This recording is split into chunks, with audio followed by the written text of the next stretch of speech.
Hello guys, నేనైతే ఇప్పుడు ఇండస్లో నా ఎక్స్పీరియన్స్ గురించి అయితే చెప్పబోతున్నాను. నేను ఇండస్ స్కూల్లో 4th క్లాస్ నుంచి 10th క్లాస్ వరకు చదివాను. ఇప్పుడు ఇంటర్ ఫస్ట్ ఇయర్ కూడా అక్కడే చదువుతున్నాను. నేను 4th క్లాస్లో ఉన్నప్పుడు ఎంతో బాధగా ఉండేది, కానీ పోయే ప్రతి ఇయర్ సంతోషంగా గడిచిపోయేది. ఫస్ట్ ఇయర్లో ఎంత బాధ ఉన్నా పోయే ఇయర్ మొత్తం పికప్ అయ్యేవాడిని. ప్రతిరోజు క్లాసులు ఎప్పుడెప్పుడు అయిపోతాయా అని వెయిట్ చేయడం, డార్మెటరీకి వెళ్ళి ఎప్పుడెప్పుడు ఆడుకుందామా, ఏదన్నా తుంటరి పనులు చేద్దామా అని వెయిట్ చేయడం, ఇవన్నీ హాస్టలర్స్కి కామన్.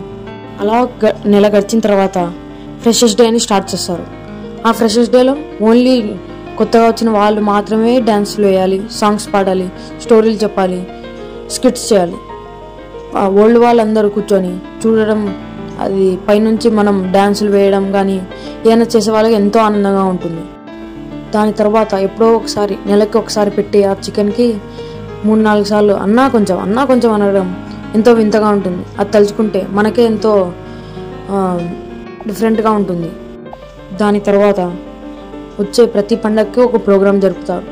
ఆ ప్రోగ్రాంలలో అయితే వాళ్ళు ఏదో వాగుతూ పోతుంటారు, మనం కింద ఏదో చేసుకుంటూ ఉంటాము. ఈ ప్రోగ్రాంలు అయిపోయిన తర్వాత ఇచ్చే స్వీట్లు మాత్రం బాగా తింటాము. గడిచే ప్రతి ఇయర్ 31st నైట్కి అందరూ డ్యాన్సులు వేయాలి అంటారు. డ్యాన్సులు వేసిన తర్వాత ఆ 31st నైట్ రోజు ఫుల్ డీజే, మార్నింగ్ వరకు డీజే. దాని తర్వాత ఓన్లీ 4 to 5 hours పనుకునేవాళ్ళం. లేచిన తర్వాత మరీ తొందర రెడీ అయ్యి కోటరంగిల్లోకి వచ్చి చాక్లెట్స్ ఎగరేసుకుంటూ ఆడుకుంటుంటే అదొక హ్యాపీ ఫీలింగ్ ఉండేదన్నమాట. ఇది అయిపోయిన తర్వాత మరీ ప్రోగ్రామ్కి పిలుస్తారు, అక్కడ మరీ డీజే పెడతారు. అది ఇంకా ఆహ్లాదకరంగా ఉంటుంది. దాని తర్వాత ఈ ఎగ్జామ్స్, అసలు ఇవి రాయబుద్దే కాదు, కానీ ఎగ్జామ్స్ తర్వాత వచ్చే హాలిడేస్ మాత్రం చాలా ఆనందంగా వెళ్ళబుద్ది అవుతుంది. ఆ హాలిడేస్ ఇచ్చే రోజు ఉంటుంది చూసారా, ఆ రోజు ఉండే ఎగ్జామ్ ఏదైనా సరే అసలు రాయబుద్దే కాదు. రాయాలంటే రాయాలంతే. దాంట్లో ఎన్ని మార్క్స్ వస్తాయా, బాగా రాసామా లేదా అనేది కూడా పట్టింపులు లేవు మనకి. ఇంటికి పోదామా ఇదే ప్రతిసారి మన మైండ్లో వస్తుంటుంది. ఎగ్జామ్ ఎంత బాగా రాసినా రాయకపోయినా పేరెంట్స్ మొత్తం బాగా రాసాము అని చెప్పడం.